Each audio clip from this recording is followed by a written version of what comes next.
une configuration pour les nouveaux jeux qui arrivent. On a eu le Xbox Game Showcase de 2024 et ça annonce du très très lourd Xbox, Microsoft et donc PC aussi. Donc on a eu un catalogue assez varié avec des trailers qui étaient vraiment épiques hein, pour certains, pas tous, pas tous. Il y en a eu pas mal, il y a eu beaucoup de moments où on s'endormait un peu, mais il y a eu beaucoup de moments aussi où c'était très très bien. Donc aujourd'hui on va parler de Call of Duty Black Ops 6 et est-ce que on a une configuration next-gen pour pas trop cher non plus. Ça vous fait les gens, c'est Manuisine. Donc je vais vous présenter un petit PC tranquillement, un petit PC, un gros PC hein, pour pas très cher comme d'habitude, vous connaissez l'habitude. On verra de quoi, oula, c'est du spoil. On verra comment ça se débrouille sur Call of, enfin comment on estime que ça va se débrouiller sur Call of Black Ops. Alors moi, je suis pas du tout un fan de Call of Duty. J'ai jamais joué Call of Duty d'ailleurs, enfin à part si un sur PSP, mais j'appelle pas ça jouer, j'ai juste joué 5 minutes et j'ai pu retoucher au jeu. Donc voilà, je vais découvrir en même temps que vous, hein, si jamais j'achète le jeu ou si jamais je le teste, ce sera mon premier Call of Duty on va dire. À part le Warzone, mais Warzone on le compte pas vraiment. Warzone je le vois plutôt comme un Fortnite en version bien fait. Voilà, c'est un peu ça. Pour la config, elle sera pas au-dessus de 1000 €. Je vous spoil direct. Donc on commence avec un Ryzen 5700X. On le trouve à 156 € sur Amazon allemand. Donc très bon processeur. 8 cœurs, c'est straight, hein, énorme pour le multitâche, le jeu ou le travail, pour ceux qui me demandent, parce qu'il y a souvent la même question. Est-ce que je peux faire du travail, même si c'est oui, vous pouvez. En fait, hein, sur ce genre de PC, vous pouvez tout faire. Vous pouvez tout faire. Voilà, je le dis, c'est clair, c'est acté, voilà, vous savez. Et donc pourquoi celui-ci? Parce qu'il a un très bon rapport qualité-prix, tourné autour des 200 €. Maintenant, il est autour de 156 €, c'est vraiment pas mal du tout. Donc son rapport qualité-prix fait qu'il est mieux. J'ai pas pris le Ryzen 5700 tout court parce que au test, quand tu regardes les benches des 5700, parce que j'en vois hein, qui vont me dire ouais, on peut prendre le 5700 tout court. Ben non, parce que le 5700, c'est un 5700G sans le G. Et le 5700G, c'est moins performant que le 5700X. Donc voilà. Petite parenthèse pour le processeur. Donc celui-là est très très bien avec un rapport qualité-prix très élevé hein, parce que vu il baisse de prix, hein, il est presque au prix du Ryzen 5600X il n'y a pas très longtemps, donc très bien. La carte graphique, alors là on est sur du lourd parce qu'on est sur une RX 7800 XT à 499 €. Évidemment, j'ai fait exprès de prendre les deux sur Amazon allemand parce que quand tu commandes deux produits sur Amazon allemand, ça annule tes frais de port, tes frais de livraison, pardon, donc deux produits, comme ça tu es sûr d'avoir les frais de livraison offerts. Donc là tu as la 7800 XT qui est à 499 € au lieu de 530 d'habitude. Elle est à 530, 540, etc. autour des 500. Donc là on a un très très bon deal. En plus elle est dual fan. Donc dual fan ça veut pas dire qu'elle est moins performante pour ceux qui se demandent. Ça veut juste dire qu'elle prend moins de place. Bon, elle aura un peu plus de mal à refroidir qu'une triple fan. Elle va faire un peu plus de bruit, mais c'est pas le souci, hein. Franchement ça va refroidir très bien quand même. Donc très bonne carte graphique pour 1080p, surtout pour la 2K. C'est une carte qu'on a pris surtout pour de la 1440p, c'est important. Et début 4K, bon début 4K c'est vraiment début 4K.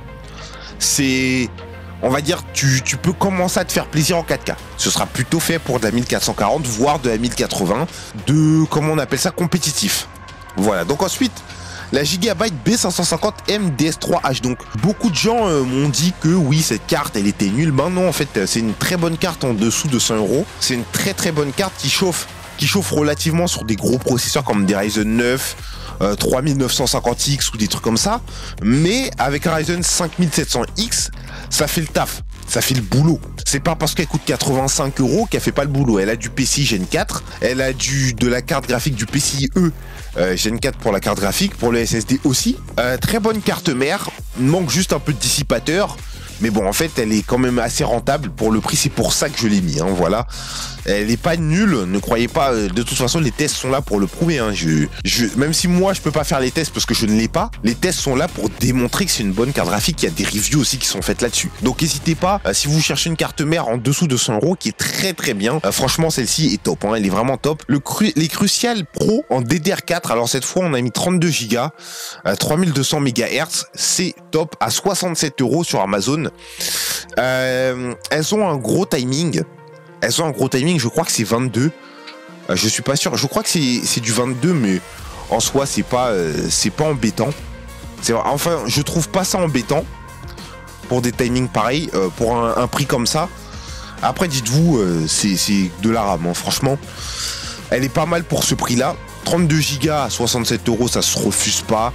Si vous voulez des meilleurs timings, il y a d'autres barrettes pour un peu plus cher. Vous avez par exemple les Lexartor ou les Patriot, Viper Patriot. Elles seront aux alentours de 72, 75. C'est pas beaucoup plus cher. C'est pas beaucoup plus cher. Je voulais mettre celle-ci parce qu'elles sont un peu moins chères, tout simplement. L'alimentation, la Deepcool PF700, donc elle a 55 € sur Amazon, toujours 700 watts. Parce que c'est très largement suffisant pour la 7800 XT. Tu peux même descendre en dessous selon ta configuration. Tout dépend de la configuration évidemment, mais 700 watts c'est très largement suffisant. Celle-ci aura aucun problème à tirer le jus pour la config, hein, et tout ce qu'il faut pour bien grandir comme on dit. Le Thermalright pour le refroidisseur, encore un Thermalright Assassin X120 SE parce que personne fait mieux pour l'instant. Les constructeurs de Ventirad ils dorment, donc Thermalright prend de la place. Donc il faut en abuser pendant que c'est pas cher, abuser vraiment, parce que quand ça va commencer à coûter 30 balles, 10 balles, 15 balles, 30 balles de plus, vous allez commencer à pleurer. Donc abusez vraiment de ces ventilateurs pendant qu'ils sont pas chers, hein. Franchement c'est vraiment trop fort, c'est de la frappe. En plus ils sont extrêmement bien notés, vous pouvez regarder les reviews et tout, c'est top, hein. 19 € pour ce Ventirad RGB, c'est une tour, hein, c'est une tour RGB tout simplement. Donc il est pas mal, il va suffire largement pour le 5700X, il suffit très très largement. Si vous l'overclockez pas, et même si vous l'overclockez, un overclock léger, ça passe. Par exemple, vous partez de 4200 Hz turbo à 4300 overclock. Ça passe. Voilà, ça passe. Faut pas non plus trop lui en demander, hein, mais bon.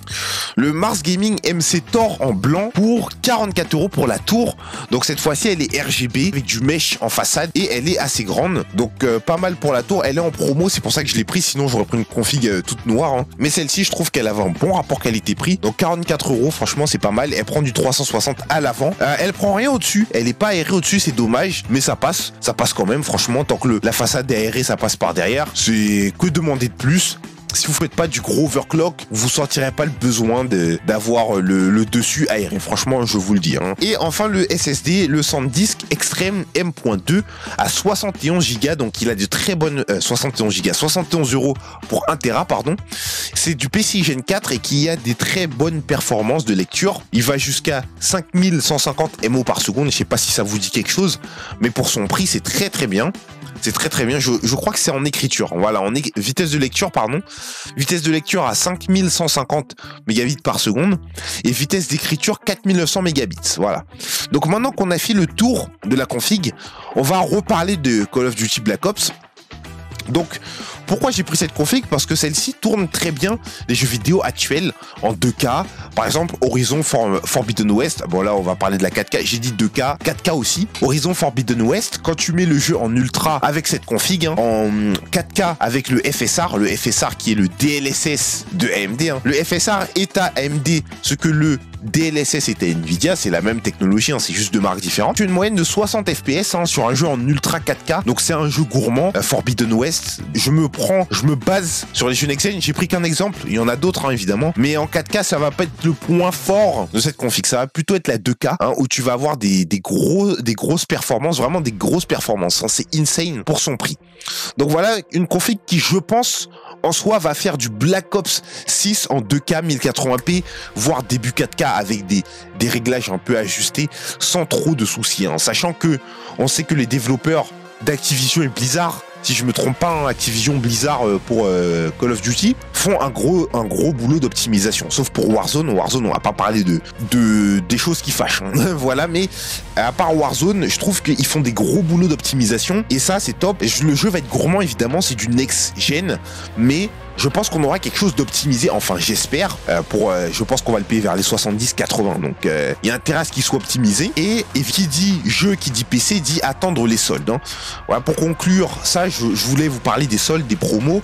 Attendez le plus possible les soldes. Oui, là je fais des configs, je fais des PC et tout, mais franchement ça vaut le coup d'attendre les soldes. Des fois on a des grosses pépites qui sont vraiment énormes pendant les soldes, même pendant les Black Friday, des trucs comme ça, donc voilà, attendez les périodes de soldes, c'est vraiment pas mal, ça aide, ça amortit, on va dire, le coût, hein, ça vous met bien, ça vous met même mieux parce que parfois vous pouvez trouver des trucs beaucoup mieux pour moins cher. Donc attendez vraiment les soldes, c'est important. et surtout, faites-vous kiffer. Hein. N'essayez pas de faire les PC les plus chers possibles non plus, mais si vous voulez vous faire un kiff, n'hésitez pas, là c'est pas trop cher, etc. Donc voilà, mon but c'est vraiment d'essayer de vous faire kiffer avec un petit PC pas trop cher pour jouer, pour être confortable, on va dire. Donc avec ceci, je proposerai peut-être un top écran 2K, 4K, 1080p, et on verra ce qu'on peut en tirer. Voilà, j'espère que cette vidéo vous a plu. La config, évidemment, elle coûte 996 € au centime arrondi, au centime supérieur, hein, tout simplement. Et bien, on se retrouve pour une prochaine vidéo. Ciao!